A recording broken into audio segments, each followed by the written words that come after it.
ಎಲ್ಲ ನನ್ನ ಆತ್ಮೀಯ ಗೆಳೆಯರು ಮತ್ತು ಸೋದರರು ಊರಿನ ಮುಖಂಡರಿಗೆ ನನ್ನ ಕೈ ಮುಗಿದು ಅವರಿಗೆ ಹೃತ್ಪೂರ್ವಕ ಸ್ವಾಗತವನ್ನು ಮಾಡ್ತಿದ್ದೆ.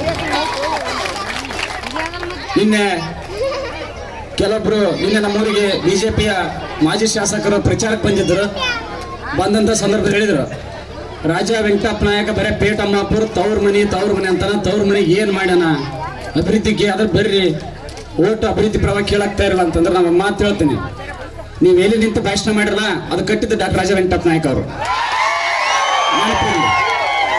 ನಂತರ ಇವತ್ತಿಗೂ ಡೆಲಿವರಿ ಪೇಷಂಟ್ಗಳು ಸುರಪುರಕ್ಕೆ 3 ಪೇಷಂಟ್ ಹೋಗಿಲ್ಲ ಅಂದ್ರೆ ಆಸ್ಪತ್ರೆ ಇಡ್ತಂದ್ರೆ ಅದು ಕಟ್ಟಿದ್ದು ಡಾಕ್ಟರ್ ರಾಜ ವೆಂಕಟಪ್ಪ ನಾಯಕ್ ಅವರು. ನಮ್ಮೂರಿನ ಯುವಕರು ವಿದ್ಯಾವಂತರ ಹಾಳಾಗಬಾರ್ದಂತ ಓದಿದೆ ಅಂತೇಳಿ ಲೈಬ್ರರಿ ಕಟ್ಟಿದ್ದು ಡಾಕ್ಟರ್ ರಾಜ ವೆಂಕಟಪ್ಪ ನಾಯಕ್ ಅವರು. ಇವತ್ತೇನು ನೀವು ಅಮ್ಮಾಪುರ ರೋಡಿ ಬಂದಾಗ ನಾ ಕಟ್ಟಿಸಿ ಅಂತೀರಲ್ಲ, ಕಟ್ಟಿ ರೋಡಿ ಡಾಂಬರ್ ರೋಡ್ ಬಿಲ್ ಎತ್ತಿ ತಿಂದವ್ರು ನೀವು. ಅದರ ಮೂಲ ಕಟ್ಟಿದಂತ ಡಾಕ್ಟರ್ ರಾಜ ವೆಂಕಟಪ್ಪ ನಾಯಕ್ ಅವರು. ನಮ್ಮೂರಿಗೆ ಶಾಲೆ ತಂದಂತವರು ಡಾಕ್ಟರ್ ರಾಜ ವೆಂಕಟಪ್ಪ ನಾಯಕ್ ಅವರು. ನಮ್ಮೂರಿಗೆ ಕರೆಂಟ್ ಕೊಟ್ಟಂತವ್ರು ಡಾಕ್ಟರ್ ರಾಜ ವೆಂಕಟಪ್ಪ ನಾಯಕ್ ಅವರು. ಎಲ್ಲ ಗುಡಿ ಕಟ್ಟಿದಾಗ ಛತ್ರಿನ ಬಣ್ಣ ಹೊಡೆದ ಹೆಸರು ತಗೊಳ್ಳಂತವ್ರು ನೀವು. ಇವತ್ತು ಅಭಿವೃದ್ಧಿ ವಿಚಾರ ಬಂದಾಗ ಹೇಳ್ತೀನಿ, ನಿಮಗೆ ತಾವು ಹೇಳಿದ್ರ ನಾನು ಅಮ್ಮಾಪುರದ ಅಭಿವೃದ್ಧಿ ಮಾಡಿದ್ದೀನಿ, ಸಿ ರೋಡ್ ಮಾಡಿದ್ದೀನಿ, 2 ಕೋಟಿ ಕೆಲಸ ರೂಪಾಯಿ 40% ಕೊಟ್ಟು ಹಳ್ಳಿ ಕೋಟಿ ಕೊಟ್ಟು ಲಾಭ ತಿಂದಂತವ್ರು ನೀವು. ಯಾಕಂದ್ರೆ ನಾವು ನಮ್ಮ ಮನೆಯೊಳಗೆ ಸಿ ರೋಡ್ ಆಗ್ಯಾವ. ಆ ಸಿ ರೋಡ್ ಉದ್ಯೋಗ ಆಯ್ತು 3 ಲಕ್ಷ ರೂಪಾಯಿ ಪ್ರಥಮ ಗ್ರಾಮ ಪಂಚಾಯತ್ ಮೆಂಬರ್ ಕೆಲಸ ಮಾಡಿದ್ರೆ ನಾವು. ಅದ್ರ ಮ್ಯಾಗ ಇಲ್ಲ ದೊಡ್ಡ ಕೆಲಸ ಬೇಕು, ದೊಡ್ಡ ಜಾಗ ಬೇಕಂತೇಳಿ ಸಿ ರೋಡ್ ಹೇಳ್ಕೊಂಡು ಬಿಲ್ ಐತೆ ಅಂತಂದವ್ರು ನೀವು. ಅದಾದ ನಂತರ ಇನ್ನೊಂದು ಹೇಳಿದ್ರ, ಕುಮಾರಸ್ವಾಮಿಗೆ ನಾವು ಎಷ್ಟೋ ಕೋಟಿ ಕೆಲಸ ಕೊಟ್ಟಿವಿ ಸಾಲಿದಂತ. ತಾವೆಲ್ಲರೂ ಬಂದ್ರಿ ಆ ಸಾಲಿಗೆ. ಇವತ್ತು ಹೇಳ್ತಾರೆ ಅಣ್ಣ, ಆ ಸಾಲಿಗೆ ಒಂದು ಅಡಿಗೆ ಮನೆ ಇಲ್ಲ, ಒಂದು ಕಾಂಪೌಂಡ್ ಇಲ್ಲ, ಏನ ಆಮೇಲೆ ಒಂದು ಬೋರಿನ ವ್ಯವಸ್ಥೆ ಇಲ್ಲ. ಅದಕ್ಕೆ ಹೆಂಗಾಗ್ಯದಂದ್ರೆ ಈಗ ಗಾಡಿ ಬೇರ್ಪಟ್ಟದ, ಹಂಗ ಅವ್ರ ಸೌಡ ಕಟ್ಟಡ ಆಗ್ಯದ. ಬೇಕಾದ್ರೆ ನೀವು ಓಪನ್ ಆಗಿ ಬರ್ರಿ, ನಾಳೆಗೆ ಬರ ಕಡೆ ಆ ಸಾಲಿ ಮುಂದೆ ಮಾತಾಡಮಂತ. ಬಿಲ್ಲಿಗೋಸ್ಕರ ಅಭಿವೃದ್ಧಿ ಮಾಡಿಲ್ಲ ನೀವು, ಅಭಿವೃದ್ಧಿ ಹೆಸರು ತುಂಬಿರುವಂತ ಕೆಲಸ ಮಾಡ್ರಿ ನೀವು. ಮತ್ತೇನ್ ಹೇಳ್ತೀರಿ, ಬೋರ್ ಹಾಕಿ ಬಸವ ಕ್ಯಾಂಪಿಗೆ ಹಾಕಿನಿ, ಅಲ್ಲೊಂದು ಹಾಕಿನಿ, ರೆಡ್ಡಿ ಮನೆ ಒಂದು ಬೋರ್ ಹಾಕಿ ಅಂತೀರಿ. ನಿಮಗ್ ಬೋರ್ ಹಾಕಿನಿ ಅಂತ ಹೇಳಕೈತಿರಲ್ಲ, ಬರೀ 4 ಬೋರ್ ಹಾಕಿನಿ, ಒಂದು ರೋಡ್ ಮನೆ ಅಂತ ಹೇಳ್ತೀರಿ.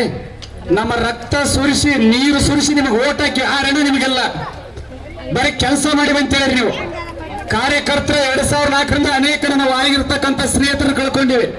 ಅವ್ರ ಮನೆಗೆ ಮಾತಾಡ್ಸಕ್ ಬರ್ಲಿಲ್ಲ. ಬರೀ ಹೆಂಗ್ ಹೇಳಿದಂತಂದ್ರೆ ಅಮ್ಮಾಪುರದ ಜಗಳ ಐತೆ, ಒಂದು ಪಾರ್ಟಿ ನಿಂದ ಇರ್ತಾವ, ಯಾವತ್ತು ಅವ್ ಎಲ್ಲಿಗೆ ಹೋಗಲ್ಲ. ನಾ ದಿಮಾಕಿನೊಳಗೆ ಏನ ಬಿಡ್ತೆ ಎಲ್ಲ ಕಾರ್ಯಕರ್ತರು ತುಳಿದು ಬಿಟ್ರಿ. ಅವ್ರ ಅಣ್ಣತಂಬ್ರಿದ್ದಂಗ 100 ಇದ್ದಂಗಿದ್ದೀವಿ. ಲಾಸ್ಟ್ ಟೈಮ್ ಪೊಲೀಸ್ ವ್ಯಾನಿಗೆ ಬಿದ್ದು ಪೊಲೀಸರಿಗೆ ಬಿಡ್ದಂತ ಒಂದು ಕೇಸ್ ಆದಂತ ಸಂದರ್ಭದಾಗ ನಮ್ಮೂರ 30 ಜನ ಒಳಗೆ ಬಿದ್ದೀವಿ. ಇವತ್ತಿಗೆ ತಿರುಗಾಡ್ತಾ ಇದೀವಿ, ಇವತ್ತಿಗೂ ಕೋರ್ಟಿಗೆ. ಯಾರು ದುಡ್ಡಲ್ಲ, ಸ್ವತಃ ಹುಡುಗರು ದುಡ್ದಂತ ದುಡ್ಡಿನಿಂದ 1 ರೂಪಾಯಿ ಕೋರ್ಟಿ ಕೊಟ್ಟಿಲ್ಲ. ಪ್ರಮಾಣ ಮಾಡಿ ಹೇಳಕ್ ಅವ್ರು ಯಾವ ದೇವ್ರ ಮ್ಯಾಗ ನಿಂತೇಳಿ ಮಾಡ್ತಾರೆ, ನಾನು ಮಾಡಕ್ ರೆಡಿದೀವಿ. ಇವತ್ತ ಸ್ವಂತ ರೊಕ್ಕದಿಂದ ಕೋರ್ಟಿ ಕೆಲಸ ಮಾಡಿದ್ವಿ. ಮತ್ತೆ ಇಷ್ಟೊತ್ತು ಜಾಯ್ನ್ ಆದ್ರಲ್ಲ, ಇದ್ರೊಳಗೆ ಯಾರಿಗಾದ್ರೂ 1 ರೂಪಾಯಿ ಕೆಲಸ ನಮ್ಮನ್ನ ಹಿಡ್ಕೊಂಡು ಹೇಳಕೈತೀನಿ. ಯಾರಿಗಾದ್ರೂ 1 ರೂಪಾಯಿ ಕೆಲಸ ಕೊಟ್ಟಿದ್ರು, ಬಗ್ಸಿ ಕೊಟ್ಟಿದ್ರಪ್ಪ ಅಂದ್ರೆ ನಾವು ಅವ್ರಿಗೆ ಭದ್ರಾಗಿರ್ತೇವೆ. ಇವತ್ತು ಏನಾಗ್ಯದ ಅಂತಂದ್ರ ಬರೇ ಅಭಿವೃದ್ಧಿ ವಿಚಾರದಾಗ ಬರೇ ಸುಳ್ಳು. ಇನ್ನೊಂದು ಹೇಳ್ತಾರ, ನಾವು ಗೆದ್ರ 10 ಬೆಳಿಗ್ಗೆ ನೀರು ಕೊಟ್ಟಿವಿ. ಹೌದು, ರಾಜ ವೆಂಕಟಪ್ಪ ನಾಯಕ್ ಅವ್ರ ಜೀವಂತಿದ್ದಾಗ ಮಾತಾಡ್ಬೇಕಾಗಿತ್ತೇನ? ಆ ದಿಮಾಕ್ ಇರ್ತತ್ತ ನಿಮಗ? ಅವ್ರ ಸತ್ಯದ ಮೇಲೆ ಏನ್ ಮಾತಾಡ್ತೀರಿ ನೀವು?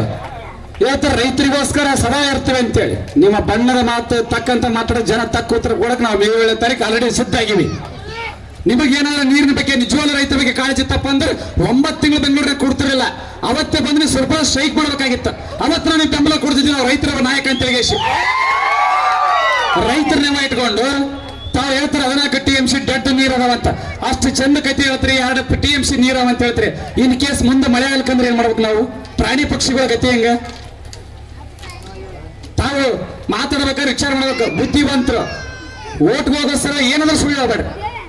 ಇನ್ನೊಂದು ಕಡೆ ಹೇಳ್ತಾರ, ನಾವು ನಮ್ಮ ಸಮುದಾಯದ ಮೇಲೆ ಓಟ್ ಹಾಕ್ಸಿ ನಮ್ಮ ಸಮುದಾಯದವ್ರಿಗೆ ಹೊಡೆದ್ರ ಅಂತ ಹೇಳ್ತಾರ. ಇವತ್ತ ಯಾವ ಸಮುದಾಯರಿಗೆ ಯಾರಿಗೆ ಬಿಡಿ ಅಂತ ಅವಶ್ಯಕತೆ ಇಲ್ಲ, ಯಾರು ಹೊಡೆದಿಲ್ಲ. ಇವತ್ತು ನಿಜಕ್ಕೆ ಹೇಳ್ಬೇಕಂತಂದ್ರ ಸಮುದಾಯ ಭವನ 40 ಲಕ್ಷ ರೂಪಾಯಿ ಸಮುದಾಯ ಭವನ ಹಾಕಿದ್ರು. ಈಗ ಇದು ರಾಜ ವೆಂಕಟಪ್ಪ ನಾಯಕ್ ಅವರು ಸಾಯೋದಕ್ಕಿಂತ ಮುಂಚೆ ಇದನ್ನ ತಂದಂತವ್ರು. ಆಲ್ರೆಡಿ ಆಗ್ಯದ ಅಪ್ರಿಲ್. ಸಮುದಾಯ ಭವನ 40 ಲಕ್ಷದ್ದು, ದನದ ಲೋಕಾನಿಗೆ 60 ಲಕ್ಷ ರೂಪಾಯಿ, ಕೆಂಚಮ್ಮನ ಗುಡಿಗೆ 10 ಲಕ್ಷ, ಮಾದರವಣಿಗೆ 10 ಲಕ್ಷ ರೂಪಾಯಿ. ಕೆಂಚಮ್ಮ ಗುಡಿಗೆ 1,000 ಮನೆಗಳು ಕ್ಯಾಂಪಿಗೆ ತಂದಾರ. ಇದು ನೆನಪಿರ್ಲಿ. ಸ್ವಂತ ಮನೆಗಳು 1,000 ಮನೆಗಳು ಇದು ರಾಜ ವೆಂಕಟಪ್ಪ ನಾಯ್ಕರು ನಮ್ಮ ಜಾಗದಲ್ಲಿದೆ. ಸ್ವಂತ ಜಾಗದಲ್ಲಿ 1000 ಮನೆಗಳು ಅಮ್ಮಾಪುರಕ್ಕೆ ತಂದದ್ದು ರಾಜ ವೆಂಕಟಪ್ಪ ನಾಯ್ಕರು. ಆಮೇಲೆ ಕಾಟಂ ಕೆರೆಯ ಟ್ಯಾಂಕ್ ಇವತ್ತು ಅಮ್ಮಾಪುರಕ್ಕೆ ನಮ್ಮ ಬೇರೆ 20 ತಾಸು ನೀರು ಈ ಮಾಡಿ ಅಂತ ಹೇಳ್ತಾರೆ. ನಮ್ಗೆ ರಾಜ ವೆಂಕಟಪ್ಪ ನಾಯ್ಕ ಅವರು ನೀರಿನ ಬರಗಳು ಯಾವಾಗ ತೀರ್ಸಾರ ಅಮ್ಮಾಪುರಕ್ಕೆ 3 ನೀರಿನ ಟ್ಯಾಂಕ್ಗಳು. ಆಮೇಲೆ ಕುಡಿಯುವ ನೀರಿನ ಒಂದು ಟ್ಯಾಂಕರ್ ವ್ಯವಸ್ಥೆ 15 ಲಕ್ಷ ರೂಪಾಯಿ ಇತ್ತು. ಇಷ್ಟೆಲ್ಲ ಅಭಿವೃದ್ಧಿಗಳು ಯಾರು ಮಾಡ್ಯಾರ? ಇದೇ ತವ್ರ ಮನೆಯ ರಾಜ ವೆಂಕಟಪ್ಪ ನಾಯ್ಕ ಅವರು ಪೇಟ ಅಮ್ಮಾಪುರದಿಂದ ನಾನು ಮಂಡಲ ಪಂಚಾಯತಿಂದ ಸದಸ್ಯರಾಗಿರೋ ಒಂದೇ ಒಂದು ಋಣದಿಂದ ಅಮ್ಮಾಪುರಕ್ಕೆ ಅಭಿವೃದ್ಧಿ ಯಾವತ್ತು ಮಾಡ್ಯಾರ. ರಾಜಕೀಯವಾಗಿ ಗ್ರಾಮ ಪಂಚಾಯತಿ ಕ್ಷೇತ್ರ, ತಾಲೂಕು ಪಂಚಾಯತಿ ಕ್ಷೇತ್ರ, ಜಿಲ್ಲಾ ಪಂಚಾಯತಿ ಕ್ಷೇತ್ರ ಅದು ಡಾಕ್ಟರ್ ರಾಜ ವೆಂಕಟಪ್ಪ ನಾಯ್ಕ ಅವರು ಮಾಡಿದ್ದು. ಇದು ಯಾವುದೇ ತವ್ರೆ ತವ್ರ ನಂತರ ಏನು ಮಾಡಿಲ್ಲ ಅಂತ ಹೇಳ್ತೀರಿ. ಮಾತಾಡ್ಬೇಕಾದ್ರೆ ವಿಚಾರ ಮಾಡಿ ಮಾತಾಡ್ರಿ. ಅಮ್ಮಾಪುರ ಮಾತಾಡ್ಬೇಕಾದ್ರೆ ಅಭಿವೃದ್ಧಿ ವಿಚಾರ ಒಳಗೆ ಯಾವತ್ತು ಕಾಂಗ್ರೆಸ್ ಕಡಿಮೆ ಮಾಡಿಲ್ಲ. ಶಾಸಕರಾದಾಗ 5 ಮನೆ ಬಂದಿಲ್ಲ. ನಾನು ಅಲ್ಲೇ ಐತೆ 5ನೇ ಮನೆಗಳು ಕೊಟ್ಟಿಲ್ಲ ಯಾರಿಗೂ. ಹೇಳ್ತಿದ್ರು ಏನ್ ಮಾಡಪ್ಪ ಪಂಚಾಯತ್ ಅವ್ರ ನಮ್ದು ಏನಿಲ್ಲ. ಮತ್ತೆ ಪಂಚಾಯತ್ ಸಹಾಯತನ ಅವಧಿ ಇರುತ್ತೆ. ಮತ್ತೆ ನಾವೇನ್ ಮಾಡ್ಬೇಕು? ಆ ಕೈಲಿ ಆಗ್ಲಾರ್ದಕ್ಕೆ ಏನಂತ ಬೈ ಬಚ್ಚಿಡ್ರ ಹಂಗಿಳ್ದಂಗ ಆಗುತ್ತೆ. ಇವತ್ತು ಚಾಲೆಂಜ್ ಕೊಡ್ತೀನಿ ನಾನು. ಬಿಜೆಪಿ ಒಳಗಿನ ಎಷ್ಟೋ ಕಾರ್ಯಕರ್ತರು ನಾನು ಅವ್ರಿಗೆ ಮಾತಾಡಂಗಿಲ್ಲ. ನಿತ್ತರಿಗೆ ನಿಮ್ಗೆ ಏನಾದ್ರು ಸ್ವಾಭಿಮಾನ ಇದ್ರೆ ಕೊಂಡಾರಪೇಟೆ ನಡ್ಕೊಂಡು ಕೊಳ್ಳಿಗೆ ತರ ಒಬ್ಬ ಲೀಡರ್ ಬಸ್ ನಿನ್ನ ಮುಂದೆ ಜೀವನ ಅಧಿಕಾರ ಬಂದ ಒಬ್ಬರಿಗೆ ಬಸ್ ಸಾಕು ಧನ್ಯವಾದ. ನಾನು ಅವು ಹೆಂಗಾಗಂದ್ರೆ ಸ್ವಾಭಿಮಾನಕ್ಕೆ ಬಿದ್ದಾವ. ಪಾರ್ಟಿ ಬಿಟ್ಟು ಬರ್ಬೇಕಂತ ಆಗವಲ್ಲ, ಇರ್ಬೇಕಂದ್ರೆ ಆಗವಲ್ದು. ಯಾಕಂದ್ರೆ ಏನ್ ಮಾಡೋ ಮನಸ್ಥಿತಿ ಬಂದಾರ ನಿಜಕ್ಕೂ ಹೇಳ್ತೀನಿ. ನಾನು ಇರ್ತಕ್ಕಂಥ ಸ್ವಾಭಿಮಾನರಿಗೆ ಹೇಳ್ತೀನಿ, ನಿಮ್ಗೆ ನಿಜವಾಗಲು ನಿಮಗೆ ಅಲ್ಲಿ ನ್ಯಾಯ ಇತ್ತು ಅವ್ರು ನಿಜವಾಗ್ಲೂ ಹೇಳ್ತಿದ್ರಪ್ಪ ಅಂತಂದ್ರೆ ನೀವು ಬರ್ರಿ. ನಿಮಗೆ ಸುಳ್ಳು ಅನ್ಸಿದ್ರೆ ಆ ಪಕ್ಷ ಇರ್ಕೋಬೇಡ್ರಿ. ಯಾಕಂದ್ರೆ ಸುರಪುರ ಇತಿಹಾಸದಲ್ಲಿ ಒಬ್ಬ MLA ಬೇಕಾಗ್ಯದ. ರಾಜ ವೇಣುಗೋಪಾಲ್ ನಾಯ್ಕರು ಬಹಳ ಬುದ್ಧಿವಂತರದಾರ, ಇಂಜಿನಿಯರಿಂಗ್ ಕೋರ್ಸ್ ಮುಗಿಸಿ ಬಂದಂತವ್ರು ಅದಾರ. ಎಲ್ಲೇ ಕ್ರಿಕೆಟ್ ಆಡಿ ಪಿಕ್ಚರ್ ಮಾಡಿ ಬಂದಂತವ್ರಲ್ಲ. 2004 ನಿನ್ನಂತವ್ರಿಗೆ ಚಾನ್ಸ್ ಕೊಟ್ಟಂತದ್ದು ಸುರಪುರ ಇತಿಹಾಸ. ಏನೊಬ್ಬ ನಾಯಕರು ನಾವು ಕೊಡಂಗಲ್ಲ, ಇಂಥವ್ರೊಬ್ಬರು MLA ಮಾಡಿ ಮುಂದಿನ ಮಿನಿಸ್ಟರ್ ಮಾಡುವಂತ ಒಂದು ಕೆಲಸನೂ ಕೂಡ ಮಾಡಬೇಕು. ಮತ್ತೆ ರಾಯಚೂರು ಲೋಕಸಭೆ ಅಭ್ಯರ್ಥಿ ಸಾದಾ ಮನುಷ್ಯರಲ್ಲ, ಬಹಳ ವಿದ್ಯಾವಂತರು. ಜಿಲ್ಲಾಧಿಕಾರಿಯಾಗಿ ಒಬ್ಬ ಡಿಸಿ ಕೆಲಸ ಮಾಡ್ತಕ್ಕಂಥ ಇದೇ ನಮ್ಮ ರಾಯಚೂರು ಲೋಕಸಭೆ ಅಭ್ಯರ್ಥಿ ಜಿ ಕುಮಾರ್ ನಾಯ್ಕ ಅವರು. ಮೊನ್ನೆ ಅವ್ರು ಮಾತಾಡೋ ಸ್ವಲ್ಪ ಕೇಳಿದ್ವಿ. ನನಗೆ ಕುಮಾರ್ ನಾಯಕ್ ಅಂತ ಹೆಸರು ಹಾಕಿಟ್ರ ಅಂದ್ರ ರಾಜ ವೆಂಕಟಪ್ಪ ನಾಯ್ಕ ಅವ್ರ ತಂದೆಯವರು ಕುಮಾರ್ ನಾಯಕ್ ಅವರು ಅಭಿವೃದ್ಧಿ ಕೆಲಸ ಮಾಡಿದ್ದು ನೋಡಿ ನಮ್ಮ ಅಪ್ಪ ನನಗೆ ಹೆಸರಿಟ್ರ ಅಂತ ಹೇಳಿದ್ರು. ಮತ್ತೆ ಅಭಿವೃದ್ಧಿ ವಿಚಾರದ ಕುಮಾರ್ ನಾಯಕ್ ಅವ್ರ ಹೆಸರು ಮಾಡಿದಂತವ್ರು ಅಂತವ್ರ ಹೆಸರಿಟ್ಕೊಂಡು ಮತ ಕೇಳಕ್ ನಮ್ಮ ಸುರಪುರದಿಂದ ಅಮ್ಮಾಪುರದಿಂದ ವೆಂಕಟಪ್ಪ ನಾಯ್ಕ ಅವ್ರ MLA ಆಗ್ಯಾರ. ಅಂದ್ರೆ ವೇಣುಗೋಪಾಲ್ ನಾಯ್ಕ ಅವರಿಗೆ ಮತ್ತೆ ಕುಮಾರ್ ನಾಯ್ಕ ಇಬ್ಬರಿಗೆ MLA MP ಮಾಡ್ತೀವಿ ಅಂತ ಒಂದು ಮಾತನ್ನು ಕೂಡ ವೇದಿಕೆ ಸುರಪುರ ತಾಲೂಕಾಗ ಅತಿ ಹೆಚ್ಚು ನಾವು ಇವತ್ತು ವಿಠ್ಠಲನವ್ರಿಗೆ ಮಾತು ಕೊಡಕತ್ತೀವಿ. ಇವತ್ತು ಬಿಜೆಪಿ ಅವ್ರನ್ನ 500 ಓಟ್ ದಾಟಂಗಣ. ಇದು ಸತ್ಯ. 3000 ಓಟ್ 500 ಓಟ್ ದಾಟಕ್ ಬಿಡಂಗಿಲ್ಲ. ಇನ್ನು ಮನೆ ಕೈಕಾಲು ಬಿದ್ದ ಪಕ್ಷ ಕರ್ಕೊಂಡ್ ಬರ್ತೀವಿ. ಕಾಂಗ್ರೆಸ್ ಮತ ಹಾಕ್ಸಿ ಹೈಯೆಸ್ಟ್ ರೇಟ್ ಅಮ್ಮಾಪುರ ಕೊಡ್ತೀವಿ. ನಮ್ಮ ಅಮ್ಮಾಪುರ ಜಿಲ್ಲಾ ಪಂಚಾಯತ್ 8 ರಿಂದ 9,000 ಮತಗಳು 10 ಕಾಂಗ್ರೆಸ್ ಕೊಡ್ತೀವಿ ನಾವು. ಇದೆಲ್ಲ ನಾವು ಶಪಥ ಮಾಡಿದ್ವಿ.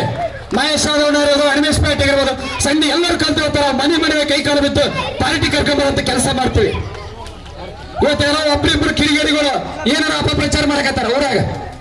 ಕಡೆ ಭಾಗದಾಗೆಲ್ಲ ಒಂದ್ ಸೈಡ್ ಆಗ್ಯಾವ, ಅಲ್ಲಿ ಅಂಬಾಡಿ ಜನ ಎಲ್ಲ ಬಂದಾರ, ಅಲ್ಲಿ ಪೋಲಿಂಗ್ ಏಜೆಂಟ್ ಇಲ್ಲ, ನಮ್ಮೂರು ಆದ್ರೂ ಒಂದ್ ಏನಾಗತ್ತಂತ ಇವತ್ತು ಹೇಳ್ತಾರೆ. ನಮಕ್ಕಿಂತ ಚೂರ ಹಳ್ಳಿಗಳು ಆ ಕಡೆಗೆ ಕೊಡೆಕಾಲ ಭಾಗದಾಗ ನಾವಲ್ಲಿ ತಿರುಗಾಡಿವಿ.